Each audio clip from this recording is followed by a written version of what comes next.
नमस्कार मंडळी. नवरात्र उत्सवाच्या नवदुर्गा ह्या उपक्रमामध्ये आज आपण देवीचं जे दुसरं रूप आहे, ब्रह्मचारिणी, ते रूप आज आपण समजावून घेणार आहोत.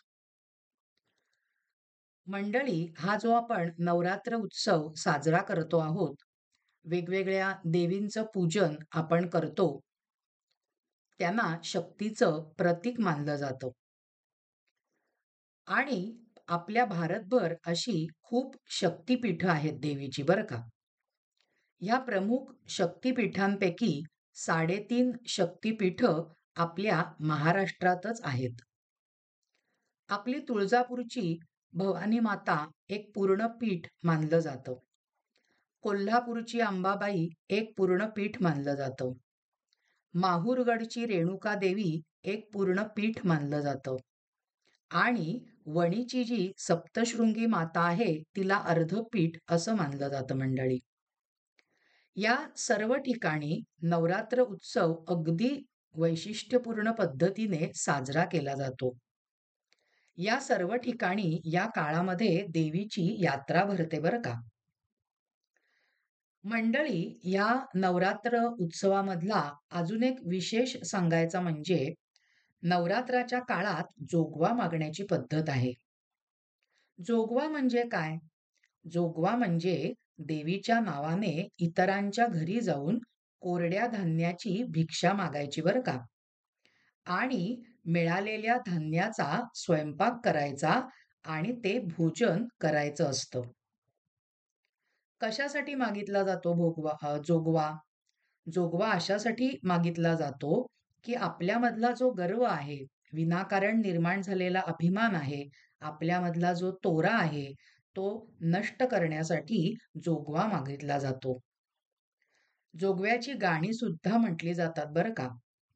त्या गाण्यामध्ये देवीच्या अनेक रूपांमधील शक्तींचं स्मरण केलं जातं. देवीचा गोंधळ, जागरण केलं जातं. मंडळी, आपल्या महाराष्ट्राची ही वैशिष्ट्यपूर्ण लोककला आहे. आता आपल्याला जे नवदुर्गा, जे दुसरं रूप आहे ब्रह्मचारिणी, तिची थोडक्यात माहिती आता बघायची आहे. दुर्गा देवीचे दुसरं रूप ब्रह्मचारिणी असून दुसऱ्या दिवशी या देवीची व 3 वर्षांच्या कुमारिकेची पूजा करतात.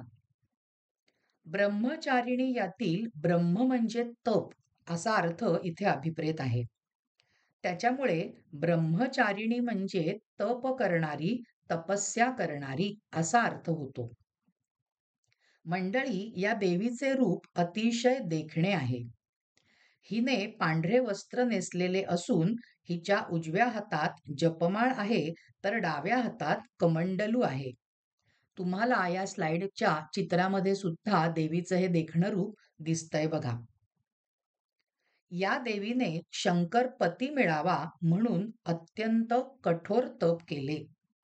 म्हणूनच हिला तपश्चारिणी किंवा ब्रह्मचारिणी असं नाव मिळालं.